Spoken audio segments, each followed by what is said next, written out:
Halo Sobat Kimia, kembali lagi bersama saya Jeriska Magnolia Holanda. Hari ini saya akan membahas tentang termokimia. Termokimia adalah cabang ilmu yang mempelajari kalor reaksi atau energi dari suatu reaksi. Contohnya, saat kita ingin melarutkan sejumlah zat, maka larutan yang akan dipelajari perubahan energinya disebut dengan sistem.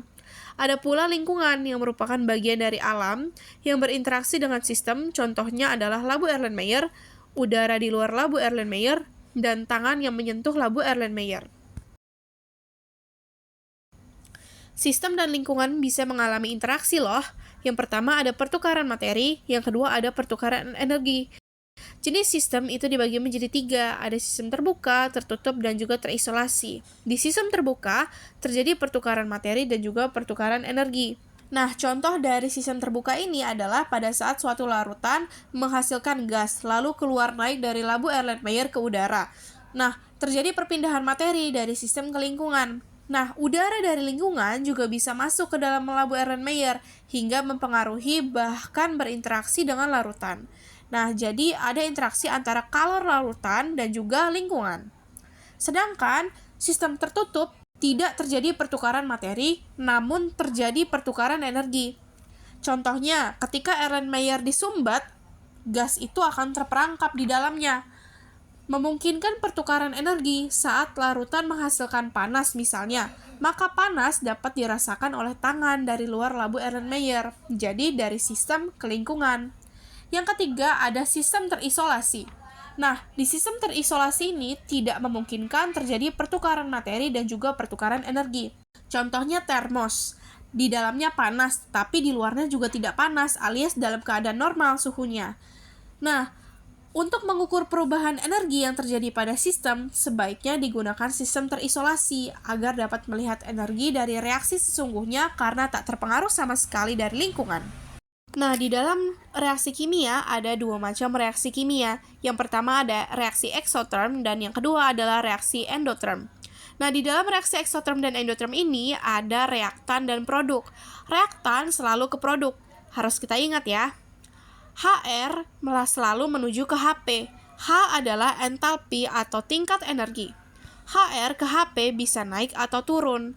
Nah, untuk menghitung selisih antara HR dan HP, kita memakai rumus delta H sama dengan HP dikurang HR. Nah, di sini ada beberapa ciri-ciri dari exotherm dan juga endotherm. Mari kita perhatikan bersama-sama. Pengertian dari exotherm adalah reaksi yang melepas atau menghasilkan kalor. Sedangkan reaksi endotherm adalah reaksi yang menerima atau menyerap kalor. Nah, aliran kalor dari reaksi eksoterm itu dari sistem ke lingkungan, sedangkan reaksi endotherm itu dari lingkungan ke sistem. Lalu, perubahan entalpi atau delta H reaksi eksoterm itu bersifat negatif, karena dia kurang dari 0.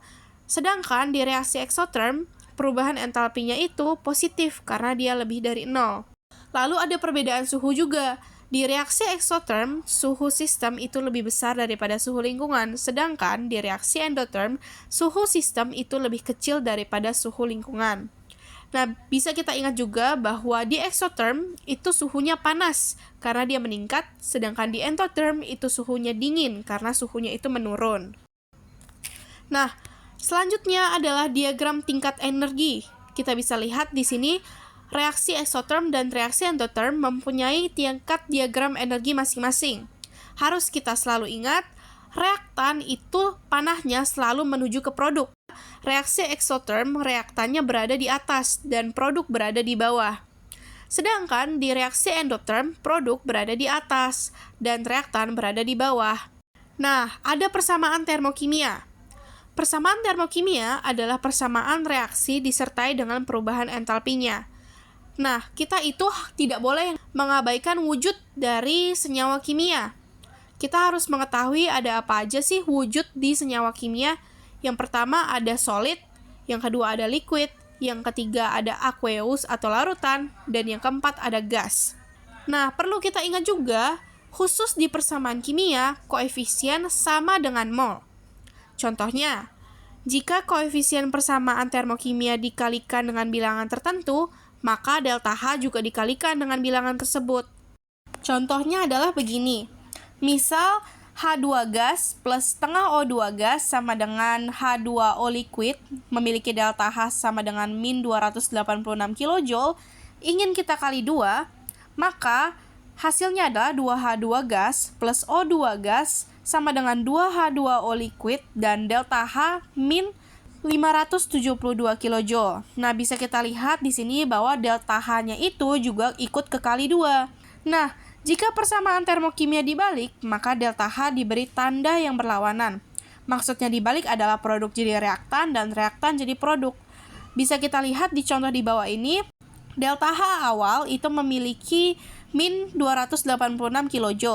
Sedangkan pada saat kita sudah balik dari produk reaktan dan reaktan jadi produk, delta H berubah menjadi positif 286 kJ. Selanjutnya, kita akan membahas tentang entalpi molar.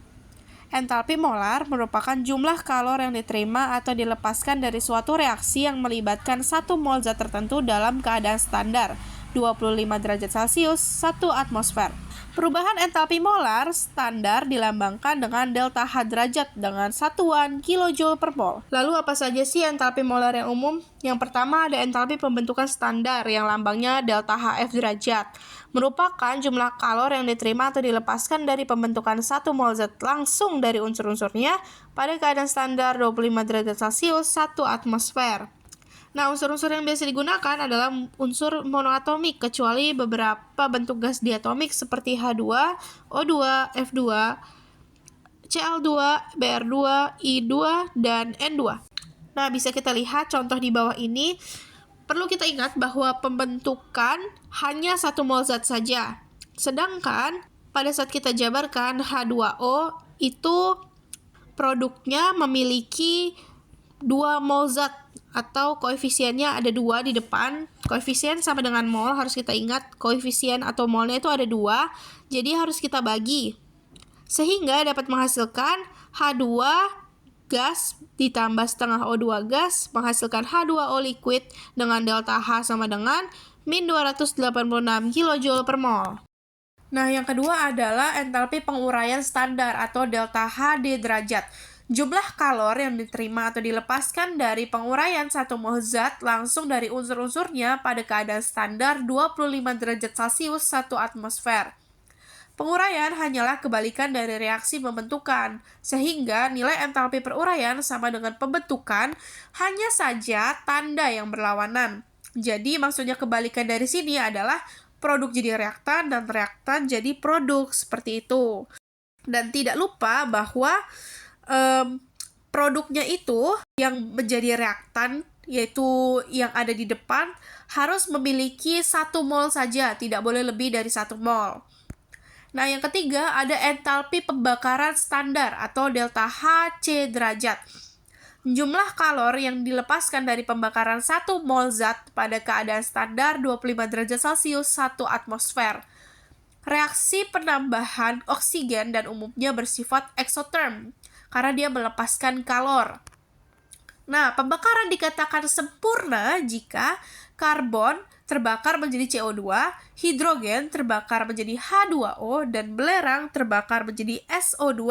Contohnya adalah delta HC derajat C solid sama dengan min 394 kJ per mol. Dapat kita lihat bahwa C, yaitu karbon, dibakar dengan O atau dibakar dengan oksigen yang menghasilkan CO2 berbentuk gas. Nah, perlu juga kita ingat bahwa koefisien atau mol dari reaktan itu harus 1 mol karena dibilangnya pembakaran 1 mol zat saja, jadi tidak boleh lebih dari 1 mol zat. Dilanjutkan dengan entalpi molar yang lainnya. Ada entalpi molar delta Hn derajat atau entalpi penetralan. Perubahan entalpi reaksi antara asam dengan basa membentuk 1 mol air. Contoh HCN yang berbentuk larutan ditambah dengan NaOH yang berbentuk larutan juga menghasilkan NaCN ditambah H2O yang memiliki delta H sama dengan min 12 kJ per mol. Nah, H2O di sini harus membentuk 1 mol air saja, tidak boleh lebih dari 1 mol. Yang kedua, ada entalpi peleburan atau delta H fus derajat. Nah, dia itu sifatnya selalu positif atau endotherm. Nah, perubahan entalpi pada peleburan 1 mol zat dari bentuk padat ke bentuk cair pada titik lebur. Contohnya, H2O yang berbentuk solid dileburkan menjadi H2O yang berbentuk liquid. Nah, lalu ada entalpi pelarutan, delta HS derajat. Nah, contohnya adalah NaCl menjadi Na plus larutan ditambah Cl minus larutan yang mempunyai delta H sama dengan plus 4 kJ per mol. Nah, perlu juga kita ingat bahwa pada pelarutan itu hanya terlarut 1 mol zat saja. Nah, selanjutnya kita akan membahas tentang penentuan perubahan entalpi reaksi. Dimulai dari kalorimetri atau kalorimeter, yang kedua ada hukum Hess, dan yang ketiga ada data entalpi pembentukan, dan yang keempat ada energi ikatan. Pertama kita akan membahas tentang kalorimetri. Kalorimetri atau kalorimeter adalah sistem terisolasi, sehingga semua energi yang dibutuhkan atau dibebaskan tetap berada dalam kalorimeter. Dengan mengukur perubahan suhu, kita dapat menentukan jumlah energi kaloreaksi dan entalpi reaksinya. Q reaksi sama dengan massa dikali kalor jenis zat dikali perubahan suhu.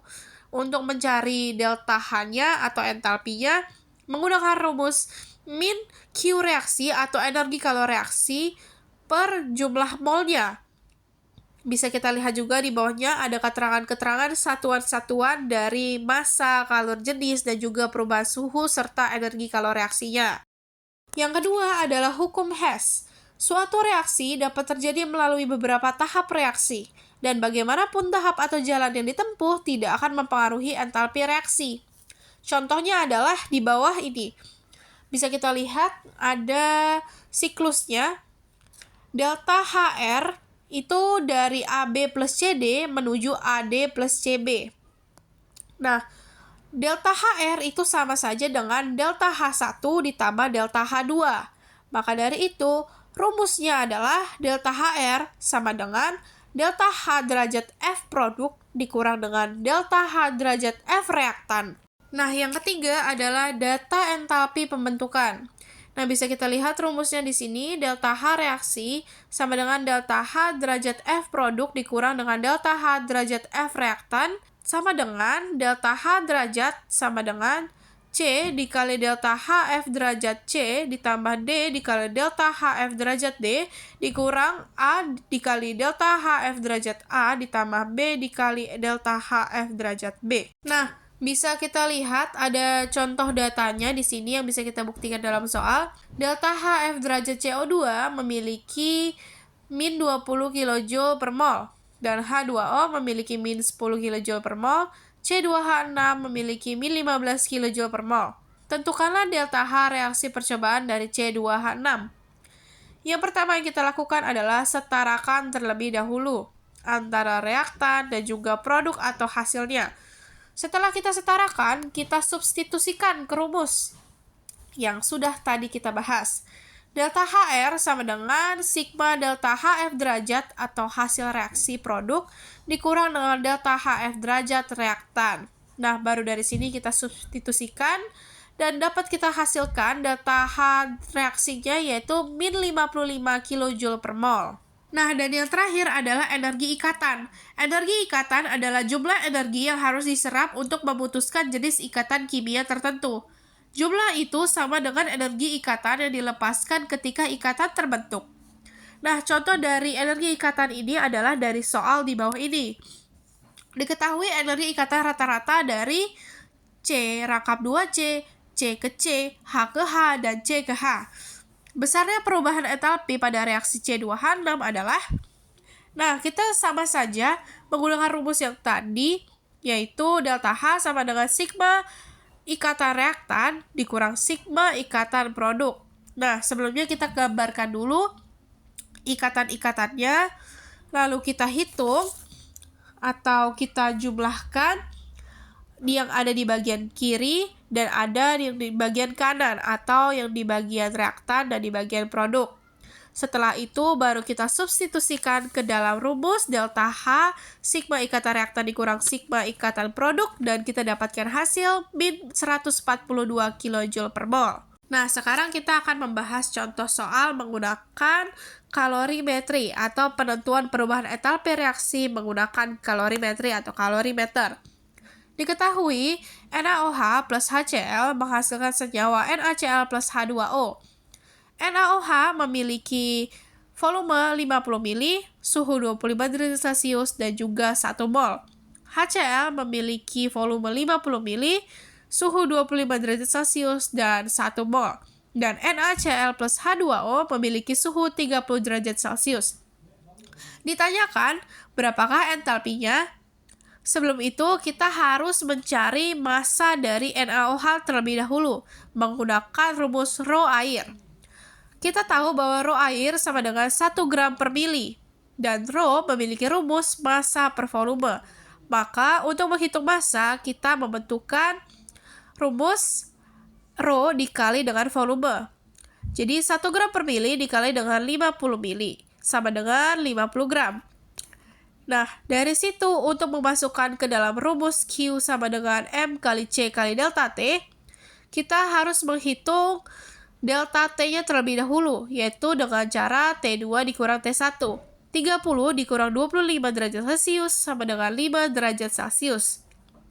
Setelah kita mendapatkan semua unsur-unsur dari rumusnya, kita substitusikan semuanya ke dalam rumus. Q sama dengan M dikali C dikali delta T sama dengan massa, yaitu 50 ditambah 50, jadi kedua massa itu ditambahkan, dikali C, yaitu 4,2, dan dikali delta T yang baru saja kita temukan tadi, yaitu 5, dan menghasilkan 2100 Joule. Tidak lupa, kita juga harus mengubah satuan Joule ke kilojoule. Nah, dari sini kita bisa melihat bahwa reaksi yang terjadi itu adalah reaksi exotherm.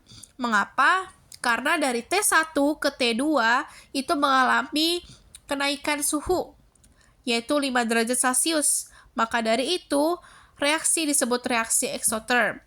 Nah, untuk mencari delta H atau entalpi, digunakanlah rumus min Q per mol, sama dengan min 2,1 kJ yang tadi sudah kita temukan per 0,05 mol. Jadi, bagaimana cara menghitung mol?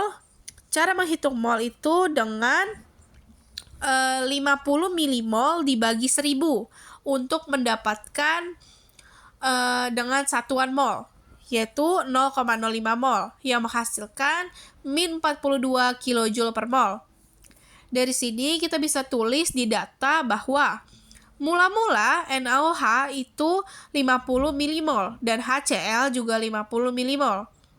Dan bereaksi itu 50, HCl juga 50, dan NaCl itu bereaksi 50 mol.